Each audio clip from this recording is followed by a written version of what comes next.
अस्सलाम वालेकुम। आज का हमारा टॉपिक जो है वो मैथ्स के रिलेटेड है। पर क्वेश्चन स्टार्ट करने से पहले आप सबसे गुजारिश है कि इस चैनल को सब्सक्राइब करें, वीडियो को लाइक करें और कमेंट्स में अपनी फीडबैक से हमें आगाह करें। तो हमारा क्वेश्चन है 18 divided by 3 multiply by 6 minus 4 plus 5। अब जब इस तरह के क्वेश्चन आ जाते हैं तो अक्सर हम कंफ्यूज हो जाते हैं कि पहले किस चीज़ को पहले सोल्व करें। हम सोल्व करते हैं, हमारा आंसर गलत आ जाता है, जबकि सही आंसर कुछ और होता है। हमने सोल्व ठीक किया, लेकिन क्या होता है, हमें मैथ्स में कुछ रूल्स होते हैं जो फॉलो करने पड़ते हैं। जब हमारे पास ये साइंस इकट्ठे आ रहे हैं, इसका मतलब हमें डिमास रूल यहाँ पर यूज़ करना है, जिसका मतलब D for division, M for multiplication, A for addition and S for subtraction. तो डी फोर डिवीजन, सबसे पहले हम इसमें देखेंगे डिवाइड का साइन है, अगर है तो हम उसे सोल्व करेंगे, नहीं है तो हम मल्टीप्लिकेशन करेंगे।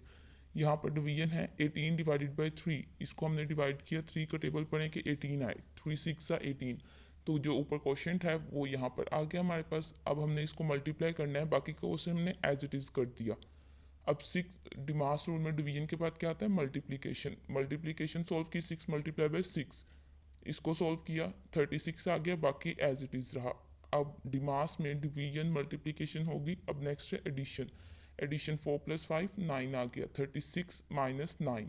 अब माइनस ही सिर्फ बचा है, सब्ट्रैक्शन ही लास्ट है, तो हमने माइनस कर दिया और आंसर हमारा आ गया 27।